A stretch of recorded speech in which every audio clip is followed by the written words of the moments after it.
सवेरा हो चुका है। मुँह अंधेरे में उठ जाती हूँ और सुबह सुबह की तन्हाई में अकेले एक कप चाय लेके बैठती हूँ। ये एक अकेली औरत की दास्तान है।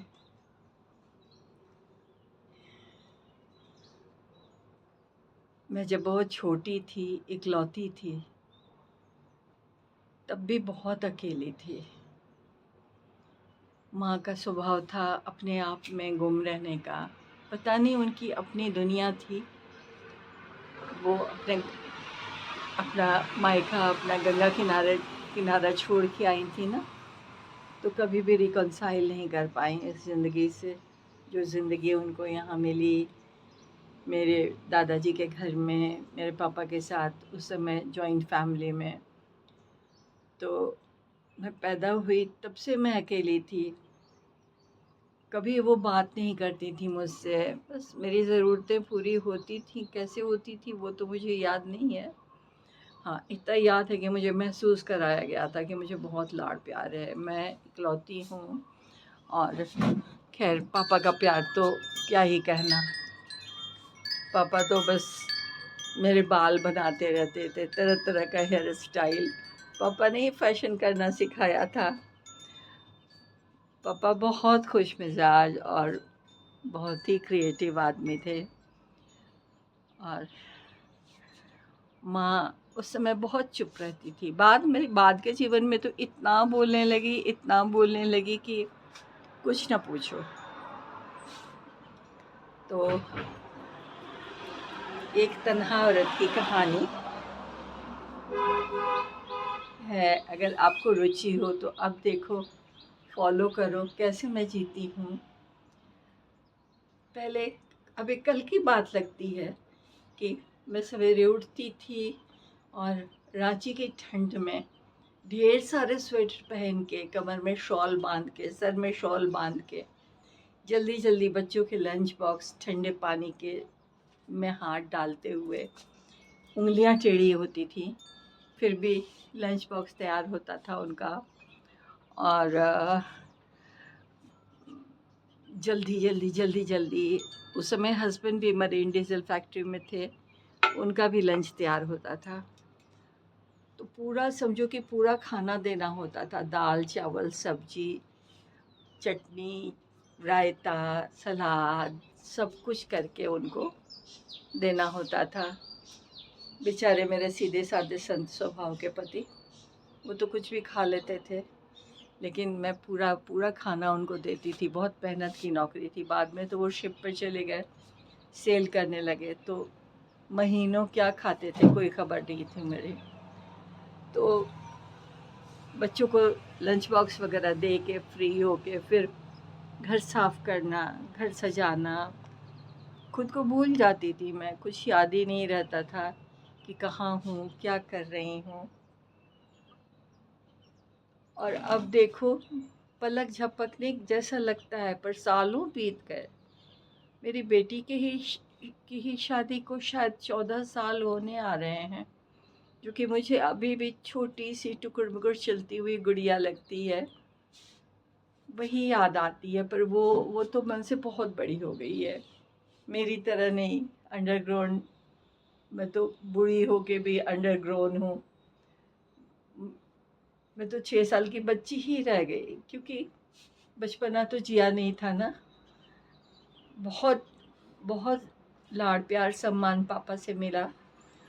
माँ भी ज़रूर प्यार करती थी, माएँ प्यार करती ही हैं, भले उनका अभिव्यक्त करने का तरीका, एक्सप्रेस करने का तरीका अलग हो। माएँ तो प्यार करती ही हैं, बहुत प्यार करती होगी।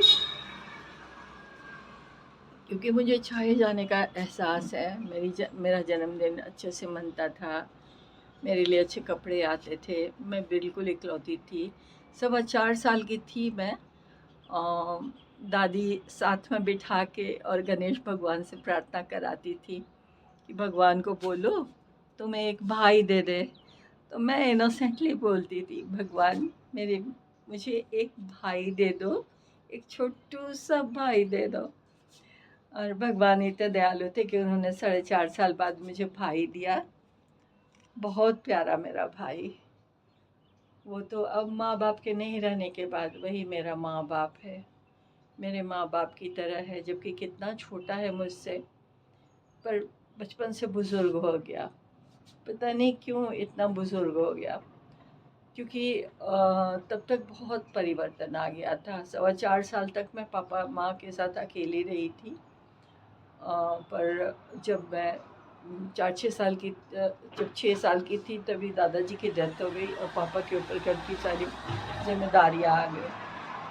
चाचा, बुआ, दादी सबकी जिम्मेदारियाँ आ गई। हम फिर से जॉइंट फैमिली में रहने लगे और फिर बड़े पापा, चाची सबके साथ रहना पड़ा।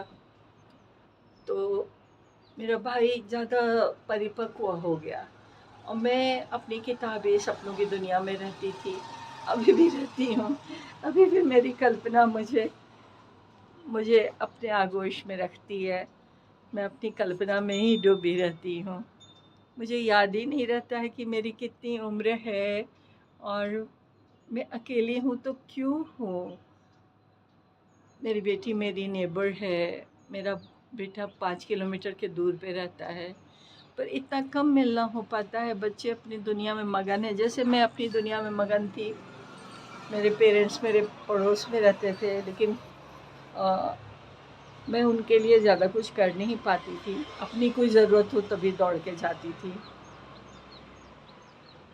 तो यही है, ये एक कप चाय के साथ सुबह सोचा आपसे बातें कर लूँ। चिड़ियों की बहुत प्यारी आवाज़ें आ रही हैं। शायद मैं बोलना रोकूं तो आप चिड़ियों की आवाज़ें सुन पाएँ। वीडियो क्वालिटी ठीक नहीं होगा, मैं एक्सपर्ट भी नहीं हूँ,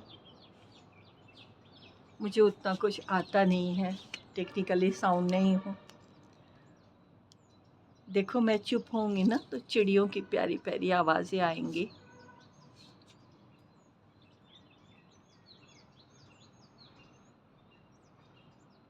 सुना? और ये मेरा छोटा सा बालकनी गार्डन जो है ना, बहुत छोटा सा है मेरा जंगल, पर मेरा जंगल है। मैं इसी जंगल में भटकती हूँ। इसी में साथ देने को सिर्फ मेरा मक्खन है, मेरा मेरा छोटा सा फर बेबी डॉगी मेरा। और लोग बोलते हैं कुत्ता ना बोलो, क्यों ना, कुत्ता बोलने में क्या क्या बुराई है। कुत्ता कुत्ता तो एक नाम है ना। मेरे मेरे फर बेबीज 2 हैं, एक का नाम नंदू है, एक का नाम मक्खन है। मैं Tom, Jerry, Berry, teddy bear ऐसा कुछ नाम नहीं रखती हूँ। मैं हमेशा हिंदुस्तानी नाम, देसी नाम रखती हूँ कि मैं शुद्ध देसी हूँ। वही मैं बता रही थी कि उसके बाद से भाई का साथ भी हुआ। भाई अलग खिलंदड़ा था, अपना खेलने कूदने में लगा रहता था, लड़कों की संगत थी उसकी। मेरे साथ कोई ताल्लुक़ नहीं था उसका। तो मैं अकेली ही बड़ी हुई। मन से मैं बहुत अकेली थी, अपनी किताबों के साथ कहीं न कहीं घुसी मैं किताबें पढ़ती रहती थी। तो वही अकेलापन अभी भी मन में है, अब अखर जाता है। ये अकेलापन मुझे खाए जा रहा है। इस एज में मैं 68 की हूँ, अभी अप्रैल में 69 की हो जाऊँगी। तो मेरा क्या है, कोई नहीं है। ये घर बिल्कुल अकेला भाए-भाए करता है। देखो